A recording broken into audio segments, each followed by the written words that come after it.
All right, welcome everyone. We'll get started. So we'll get, this is going to be developing integrations for orchestration.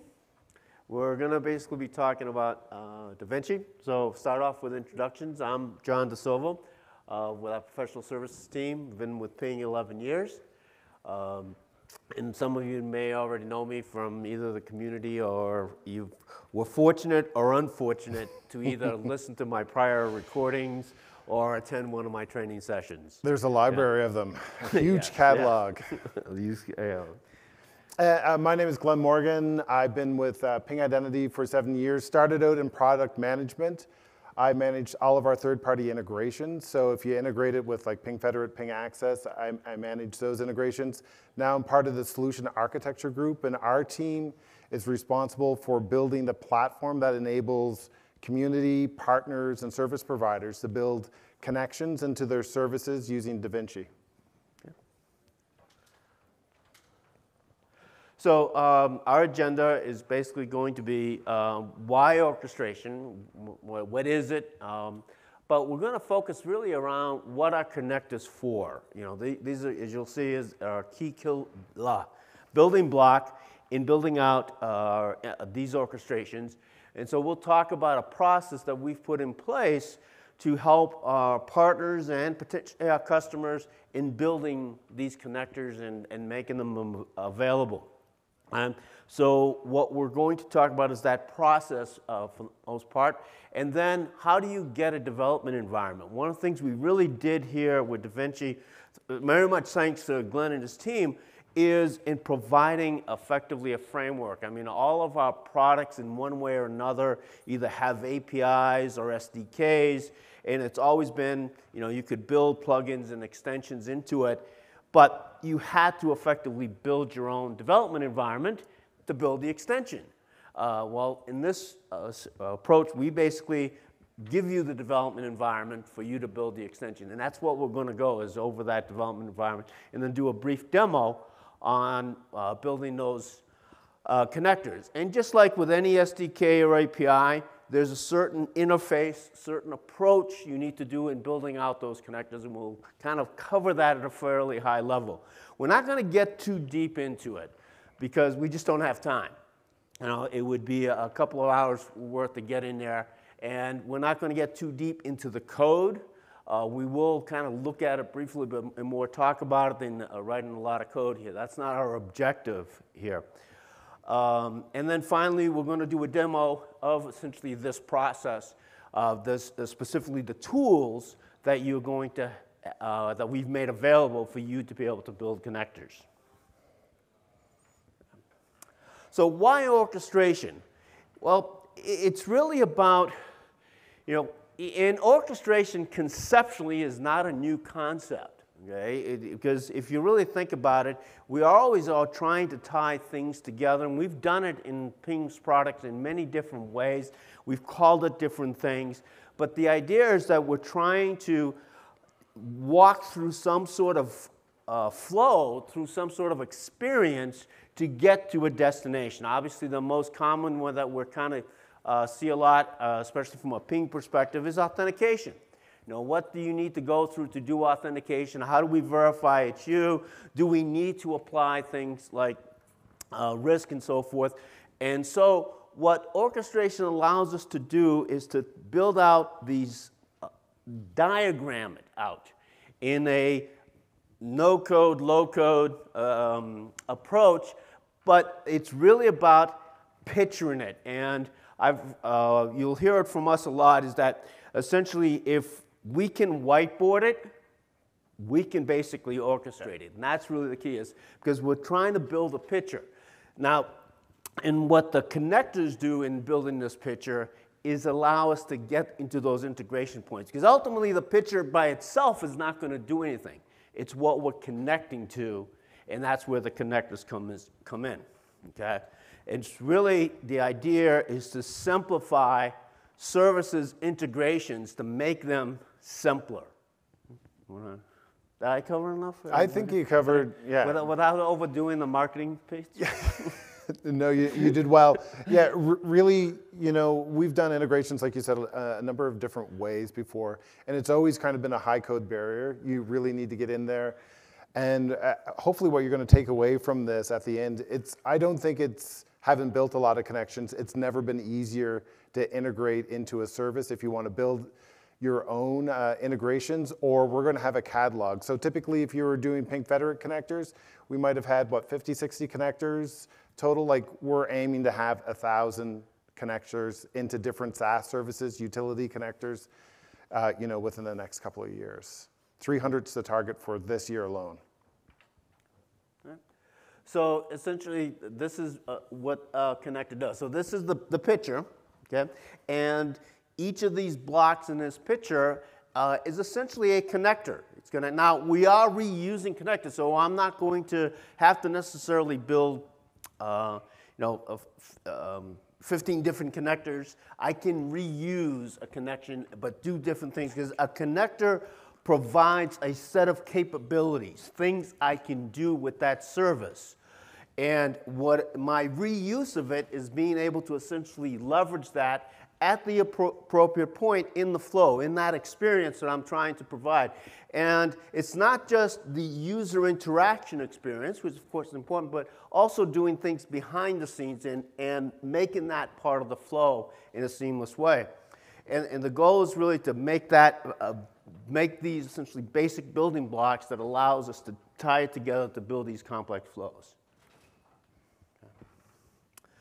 So the connect, and one interesting kind of as a little side note, the tool we're providing that we're going to briefly demo was built using DaVinci. We've really gone, and the presentation you're going to see later on DaVinci this afternoon, is we're using the tool to build things. It's very meta. In the tool.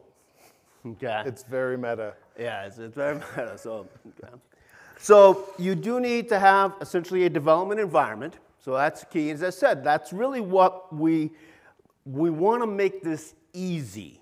Okay, we want to make this easy for those that want to build these connectors. So we basically provide an environment. Okay, you sign up for that development environment, go to that URL. You can go to that URL today, and you submit a request. And if we know who you are, and you've already gone through the process, then yep, you get your development environment. If we don't know who you are, there is a process behind the scenes. We're going to go ahead and review in that, because ultimately, these connectors are going to be deployed. DaVinci is a SaaS solution. It's in the cloud. Okay? It's an infrastructure we're supporting and managing, so we need to obviously have some control over what gets put into that environment. So that's part of what the process is doing, and that's why, essentially you register for the process. But at the same time, we want to make it easy so that you don't have to stand up a lot of things. You basically get what you need to stand it up. And so you go to that URL. Once you get through the approval process, then, well, you have to write the code. Okay, we're not going to write that code. And this is the goal of DaVinci, this orchestration, is no code, low code. Well, somebody's got to write the code, okay, under the covers that are actually connecting to the services. What we don't want to write the code is at the higher level. We want to kind of bring up higher level abstraction, but ultimately we still need to get to those services, okay? And so you're going to write some code. You're going to write that code, okay? We're going to provide you an environment to write the code. We're going to provide you Visual Studio Code server, so it doesn't need to be on your laptop. Essentially, everything's going to be in the cloud. You can. I know when I first started playing around with this, I actually tended to take the code and do it kind of locally and then push it up, doing copy and pasting this, just because I was paranoid, okay? It's something not going to, Yeah. But you don't need to. Okay. We're going to provide a GitHub repository that's going to give you a basic starting point. So not only are we giving you an environment, we're going to give you a starting point to write your code in that. And there is a framework for writing that code. And that's what we'll talk about in a minute. Okay. So once you've written the code, then there's a process you go through effectively in getting that code ultimately into a production deployment, and then the world can use whatever it is you built. Yeah, that's right. So really there are 4 steps involved. Is, you got to go to DaVinci.pingidentity.cloud and register your account. Like I say, we check every account that comes through. If you're like a known customer or partner, you're going to get through in a matter of hours. If you're an unknown, we're going to reach out to you and just see what you're intending on building.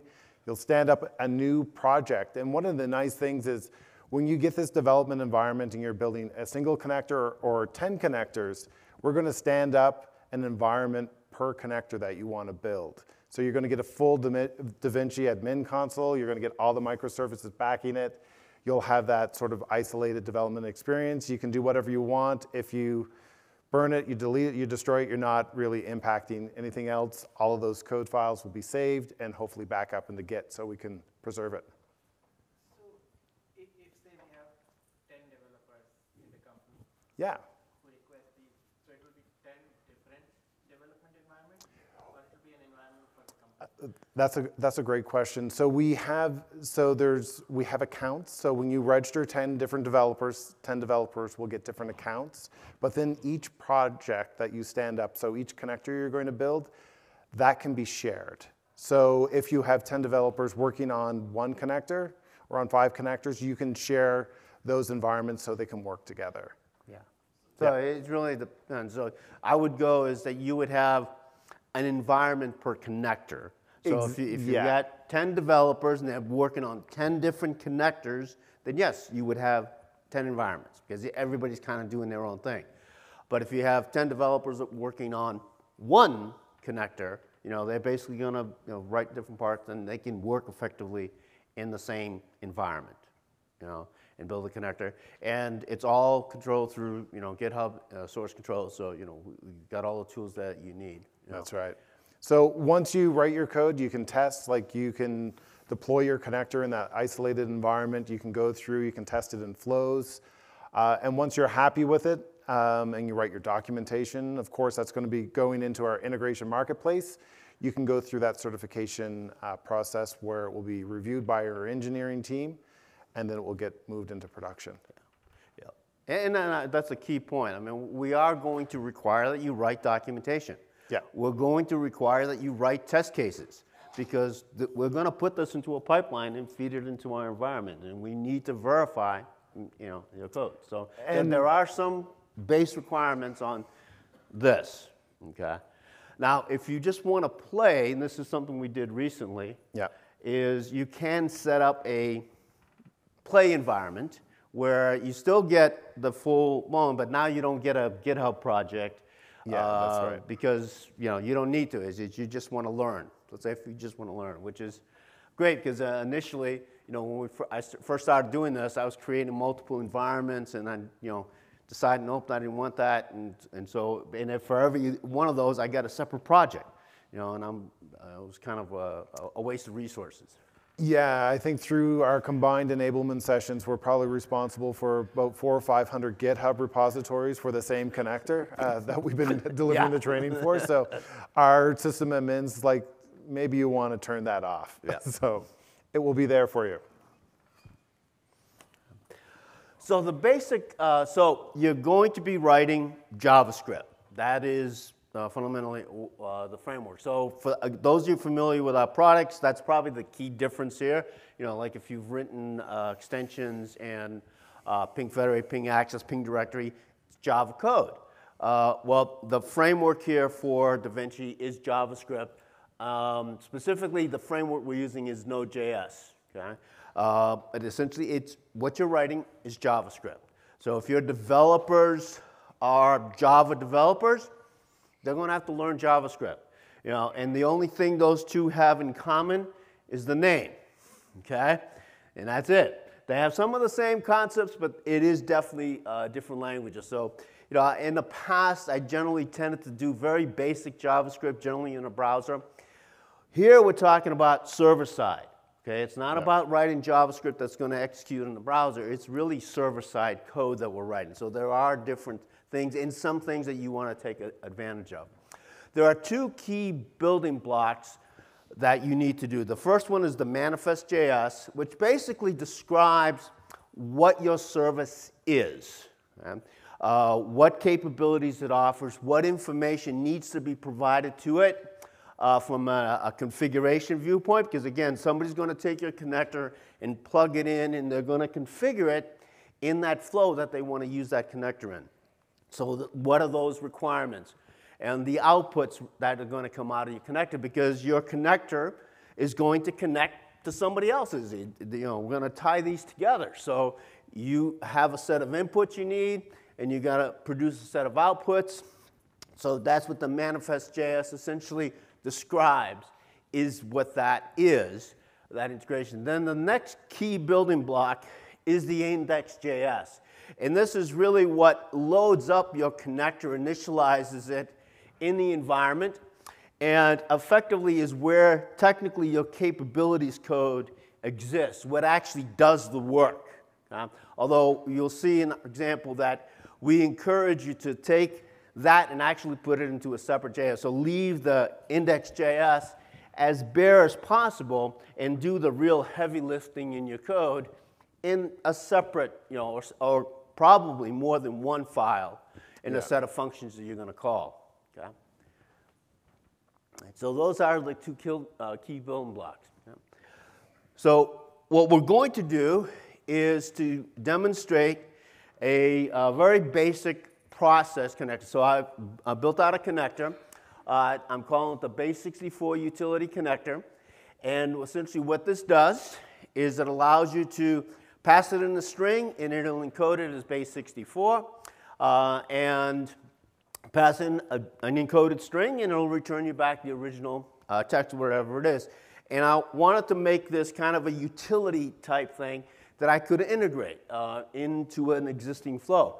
So a connector does not necessarily have to connect to some external service or API. All right? So this, the idea behind this was really a utilities type of connector. So in reality, at this point, this connector really doesn't connect to anything in the outside world. It's all self-contained, but it's providing a bunch of utility functions. So that's kind of the vision we were going with that. So we've got a very basic connector that has two capabilities in it. Okay? One is to encode a string, and the other one is to decode. And it takes input as the string that you want to encode or decode, and we were very creative in our naming convention. And it produces an output, and in this case, the encoded string. So with that. All right. So the first thing that we're going to do here in this example is we're going to create our manifest file. And so remember what John said. The manifest file really describes the inputs, what our connector does. It's really that the information in that file is what's going to be presented in the DaVinci admin console. Yep. Then we're going to do our index file, which is going to implement it. But we actually have some tools to make this process even simpler. Right. And that's what we're going to get into here now. Just let me, I'm just going to load up our connector. This is actually the logging into our development environment. So that's what Glen is doing. He's logging into the development environment. If he was a brand new spanking user we're seeing for the first time, then he would basically be asked if he wants to register. Exactly. And not that we'll get too much in here, but like if I just came in as Joe's Gmail and I don't think that a user exists, it's just going to say, you're new here, do you want to sign up? So it's really that easy. We'll ask for your company information. And then we'll reach out to you, and but once you're known, you log in, and you get assigned a password, but you can use Magic Link. I do have a password. I always use Magic Link. Even with a password manager, just having that extra click, just use a Magic Link. For sure. All right. So you can see that Glen has here multiple environments. All right. We're going to be specifically looking at our example here that we built for Identiverse.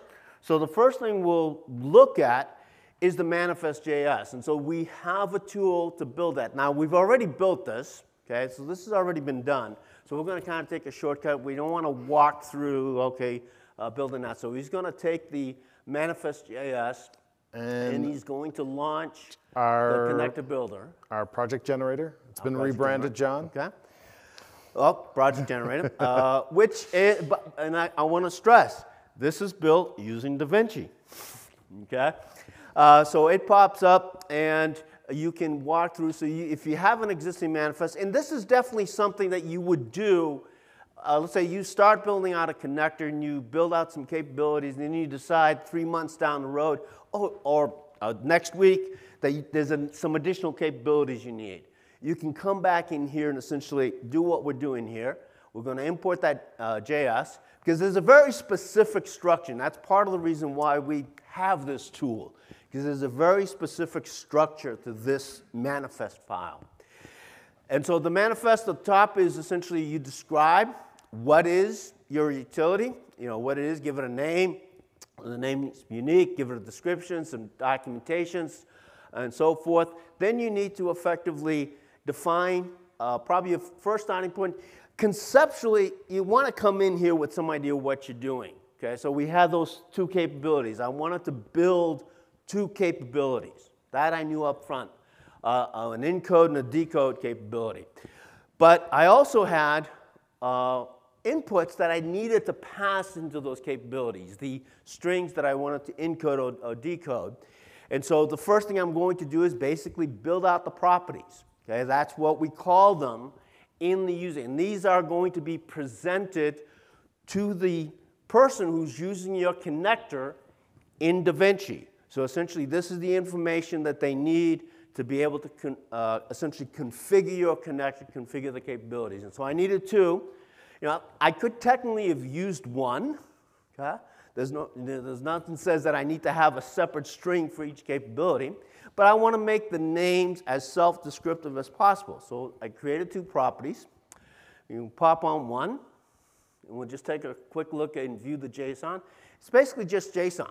Okay? Just a string. And it tells me what the name of this thing is, what the type is, and a description that's going to be presented in the UI. So this essentially is information that's going to be presented to the person who's going to be using your connector, configuring it. For this one, I also wanted the ability for it to be parameterized. That means I want to be able to allow the user of my connector to take something from something else in the flow from some other connector and essentially pass it in to my connector. So I'm making it parameterized, and that's what that checkbox, the truth, does. So I define my properties. Then the two next parts of this is really talking about the capabilities. What does my connector actually do? Okay? That's the bottom part where I define the capabilities. So again, this is, now we're showing you the ending JSON, but the UI, so if you click new capability, you see, you will actually walk you through the process in a more friendlier way. Okay? When we're looking at the result, it's pretty much going to be the JSON. So I went in there and defined my capabilities. So we lost the first one. So the capability has a name, has an input, the property.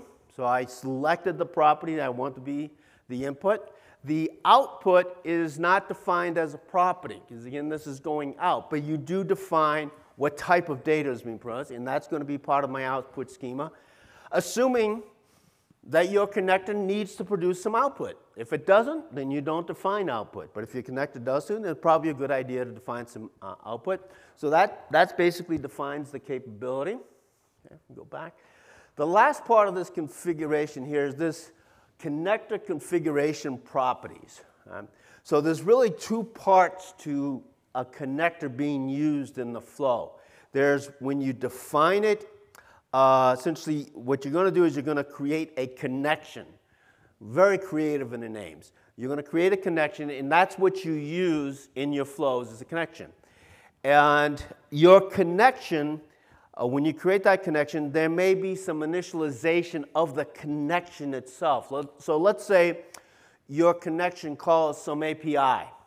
Okay?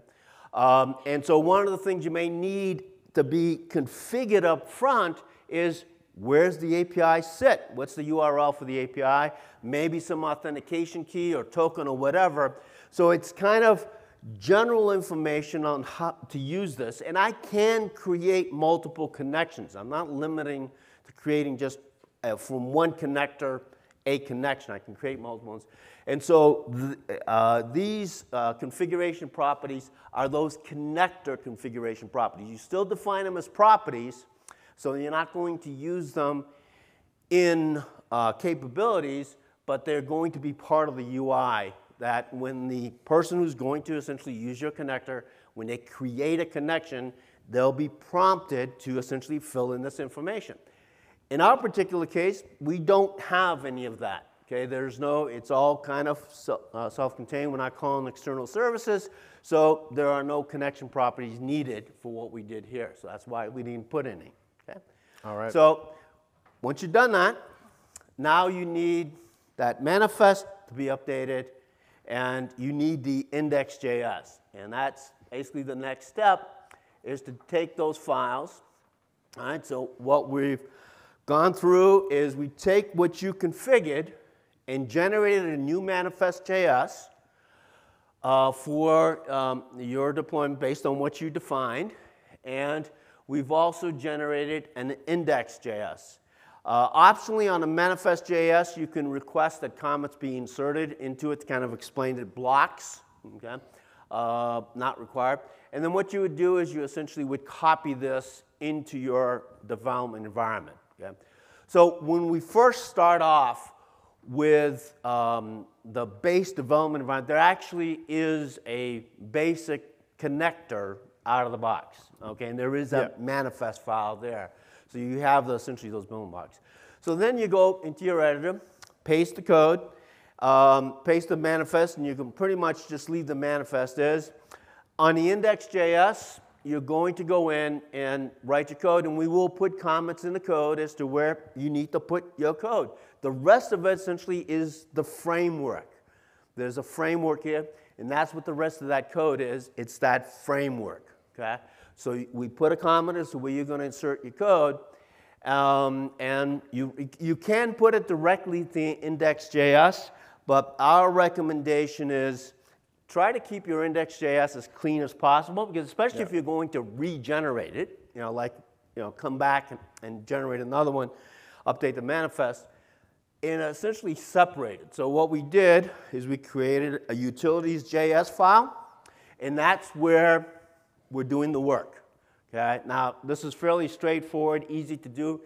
Basically, we're using existing Node.js functions. Not very, exactly. Not very, we're going to have a hard time selling this one, John, I think. Okay, but that's our code. Okay, so now what we're going to do is we're going to basically deploy the manifest to our development environment, and then we would fire off the services, start her up. I'm sure he's already done that. I think I already have. And now your next step is basically you go into your development environment. So now this is DaVinci. So if you've seen a demo of DaVinci, this is DaVinci. This is what you get. And so you can go in, create a new connection. So your environment gets a basic set of connections. And then here we've deployed our example. And so I can create a new one. Okay? So here's the capabilities. Now in the details, notice there isn't a dialogue here about configuration of this, because there is no configuration for this. If there was configuration, I would be prompted here to essentially fill in that configuration. Okay? That's right. So I've defined my connection, and the next step basically is let's use that connection. Okay? And we're going to do that in a flow. So we go to the flow. Now we've already created the flows, and we also highly recommend that you actually do this in your own environments and make it part of your final deployment, of your final submission to us for review. Well, that's right. It's a requirement. We'll actually want to see that connector in a flow. Just a basic use case of, here's your capability. You can execute it, and it gets a result. Okay. So here's our flow. It's using 3 connections. basically three nodes. It's using, first, we're going to present an HTML, custom HTML template that's going to input some value. So this is, again, for testing purposes, to essentially show this thing in action. You could take different approaches. One approach I took early on was to basically hard code some variables and use a variable connection to provide that data into it. But we decided from a demo perspective, it's probably a lot easier to show it. So there's HTML. Then there's our utility. So there's a base64 encode. There's the property, the string to encode. Notice that it's the description we gave it. And there's a little tooltip. That's what we provide in the description. And then what we did is basically we took, because we made it parameterized, that's what this little thing means, it's parameterized, and we've actually pulled the value from the previous connection in this flow. In other words, the input form. We took in the input from the user, and we're going to encode it, and then the result is we're going to show it. Okay? So again, same thing is we took a template to make it look prettier, and we're taking the output. So now this is where the output schema comes into play. We've grabbed the output from our connection, and we're going to go ahead and use it. So we're going to run that flow. All right. Identiverse demo, or whatever you want to type in. Whatever I can type. Okay, encode. All right. And that's it. I mean, that's really all it does is you know, the encodes. So we're going to copy that. And we built an equivalent flow for the decoding. Okay? And it's the same basic approach. We're going to accept input. We're going to take that input. We're going to now pass it to the decode capability, the string to decode, again, parameterize it, and then same thing, we're going to output the result of that to a template. Okay? And in building your own flows and submitting them, you know, you're required to show the connection in action. You don't have to get this fancy. I mean, my original approach was, as I said, I used a variable. I called the decode. I called the encode. And then I basically just dumped out the data that came from both, all in one, you know, flow. I just needed to essentially prove that, yes, this will walk through, and so I hard-coded everything in the demo. And we decoded the string, and it worked. So yep. Good work, John. There it is. Yeah. All right, back to the deck.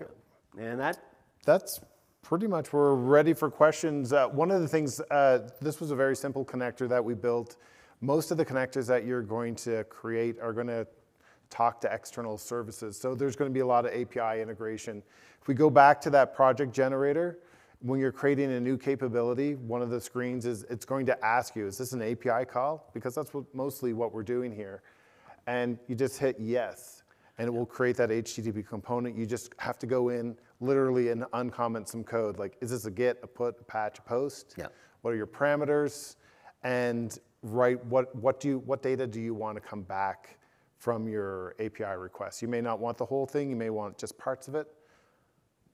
Yep. So even though we have to write code now to do our integrations, like thanks to like the project generator and our templates that we have, it's not nearly as much code as we used to have to write. Yeah. I mean, the bulk of the code you're going to write is going to be essentially the code to do the actual work that you're trying to provide, the actual capability. We try to really have the framework. So there's a framework. It should be obvious that we have a framework here. The two key components are that manifest and that index, and there's a structure to that. Okay, there's certain work that needs to be done in there, and so we're trying to make it as simple as possible to deal with that structure, and that's where the connector build comes in to make that easy to do, so that you can focus really on what is the problem that you're trying to essentially solve and write out that code to implement what your connector is going to do. Okay. And it should add, I was just going to say that once you're done writing your code, so you built your capabilities, you've done your testing, it's as simple as going into the terminal and doing a commit into a branch and doing a pull request into main. if you're familiar with Git, and that's going to trigger my team to go in and do that review. If we have questions, we'll reach out to you, we'll accept it, and then we'll hand it off into engineering. Yeah. So. Yes? Any questions? How easy to pass data between two APIs and not two connectors? Simple. Simple. I mean, Yeah, it's basically done in the flows. I mean, the idea would be that your connector does what it does to call one API, okay? And I could then technically integrate it into anything. I mean, in this example, we're tying it between two HTML templates. Probably the more likely use case for this would be, let's say I get some output from an API that's base64 encoded. I now need to decode it before I pass it on down the road. Okay, and I would insert that to basically take that input from that other API, decode it, and then I could take that and pass it to a third API, a second API, and so forth. And I think really that's where DaVinci's strength kind of comes in when you want to talk to multiple services, because that's what we do is every node that you drop in DaVinci is going to have an input that it accepts and an output that it returns. So it's as simple as making one API request, getting that response data, and then passing it on to your next. And you can do some data manipulation in between there as well. And that's exactly like why we have utility connectors. Right. Yeah. But I mean, if you're going, you want to try to, in building, and this would be true in any plugin, is kind of make these standalone. So if you're anticipating that your API needs to use a different API, then you're probably going to integrate that directly in your connector. So rather than a separate connector, you want to have effectively, my connector does a set of services. Okay? That's what it provides. It has a defined set of inputs and outputs, and then I can leverage that in anywhere I need to leverage it. Really what we want to do is we want to hide the complexity to the end user that's going to drop in your connector into a flow. So say if you had an API that was doing like basic user CRUD, and I've worked with APIs that it takes like 3 or 4 requests, API requests to create a user. We would put that in the connector code, so you get the experience, all of those API calls, but the end user just goes to create user, drops in their attributes, and your connector takes. So it's really simplifying it from that orchestration and end user perspective. The recommendation is, for example, if I'm making an API call and if that API call requires an OAuth call, so write both of them within a single connector. Yeah. So I make this within a single connector, make the OAuth call, receive the tokens. Exactly. Yeah. And probably recommend breaking that out into some libraries so you have some reuse if you're always going to do that as well, right? Yeah. I mean, because we're looking, so, we offer at Ping a risk service. You may have heard of it. We have a connector that calls that risk service. I can use that risk service in an authentication flow, in a registration flow, whatever I want to use it. Okay? I can also come in and go, if I have a third-party risk service, and they do exist, so I've heard, I can basically, the idea is I can take that third-party service and essentially take out Ping, put in that third-party service. Yeah, the configuration options are going to change, but once I've done that, the thing that's calling, so these flows are being called by the application. I need to authenticate a user. I don't care what you do, authenticate the user, and just tell me he's good or bad, okay? And there's no change to the application because that's done in the integration. And again, because we've tried to make these, our idea is that, make these services specific so that I can easily insert and remove without impacting.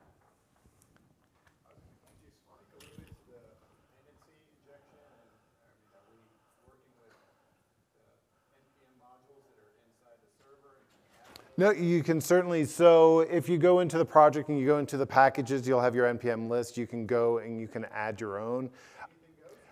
I would say anything goes that security says.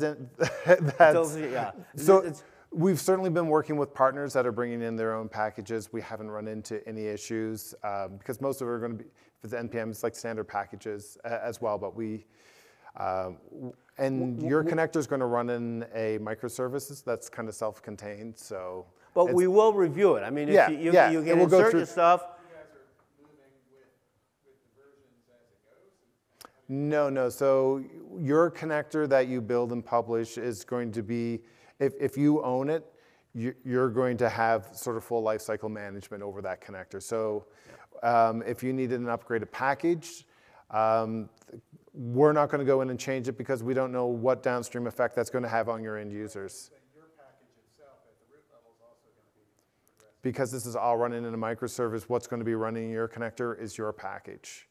Yeah. I mean, we will review the packages, but Yeah. we're We may not gonna make maintain recommendations, them. like if you're using an So if older you're using a version. particular package, and that package gets upgraded, and we happen to be using the same package in some other connector, you know, we're not going to upgrade theirs or yours. You're going to maintain it because, again, it's running as a microservice. You're just basically npm install on the service as you go. Yeah. When that service starts up.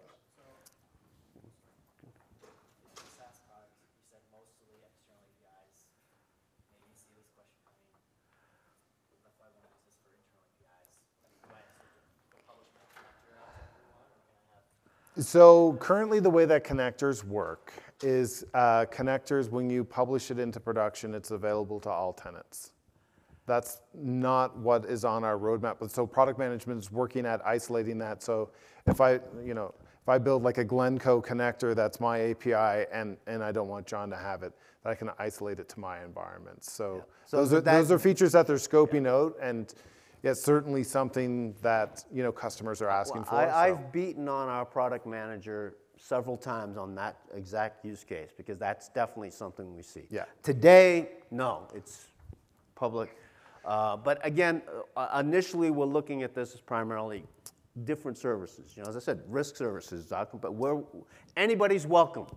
And not to kind of go down the whole orchestration and flow path, but if you have an API service you want to integrate with and you don't want to publish it as a connector right now, you can do that. You can actually write a flow that's an API integration, and then you can have it leveraged from other flows. So it's not quite as graceful as an experience from an end user, like as an implementer flow as a connector, but you're not blocked from writing those connections. Yeah, and to that point, we've actually, in some cases internally, is that we've actually developed it as essentially a flow to kind of work out the mechanics before we go and write the code.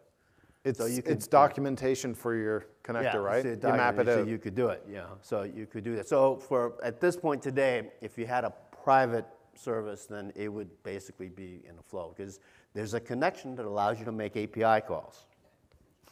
Yeah, exactly. Yeah. Right. So I think it was a question in the back of the room. How do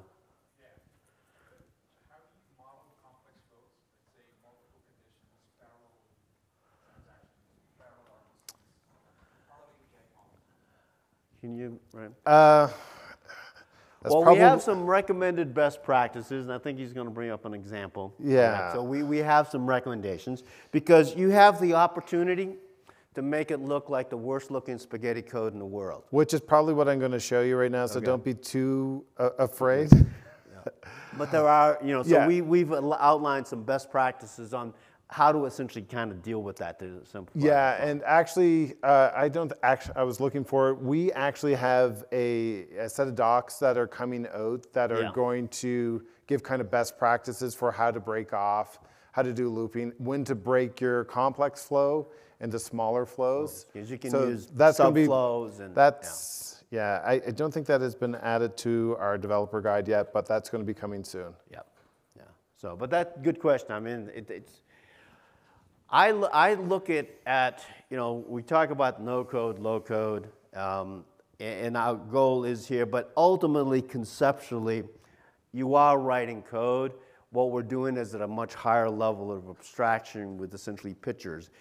And I also I've been in this industry way too many years, and there's always been several attempts at this approach. And it's, the challenge, the idea has always been there. And so you are ultimately writing code. So there's good practices. And most of those when you look at the good practices document that we're producing, it's very specific to DaVinci, but if you really kind of step back and look, they're just good coding practices. You know, you want to break your stuff up into smaller modules. The modules in DaVinci one is potentially subflows. Okay? Yeah, that's right. The bigger, more complex it gets, the more brittle it typically gets as well. So. You mentioned soft flows. Does that mean you support recursively? So Sorry. Can I recursively call my soft flow? can you yes. loop back? Yeah, there's some routing that allows that. We actually do that in some of our flows. Yeah. Yeah, yeah. So you can. It's isolated to your microservice. Yeah, and your microservice goes postal Yeah, and by but default, it's like your when you go, microservice. yeah, by default when you create a flow, it's not going to have that advanced routing algorithm turned on as a safeguard to prevent that. That's an option you have to go and manually select. We're working on how to best do Yeah. that. That is something that our product, we've again fed back into our product team to say that we need those kind of things in it to be able to try to detect it. Yes. Yes. Is Ping1 is part of DaVinci or is it separate? So Ping1 DaVinci, yeah, it's on. Ping is a service on Ping1. Yeah. Yeah, it's a service. Yeah, so DaVinci is a service on Ping1.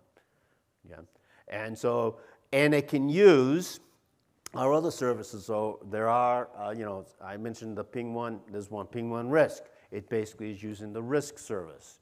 There's a Ping Federate connector that allows you to leverage Ping Federate. In Ping Federate, there's an adapter that allows you to leverage DaVinci. Okay, so we are building those integrations into our product. So it's a service in Ping1, a cloud service. I think we have time for one more. I saw the warning up there, so. Quick question. So how do we promote this code into multiple environments, like test, stage, and production? Because if I'm following on this NPM question, if I'm downloading some external libraries or NPM, how is that when we import or export to the whole package come in so that we can export into the next environment?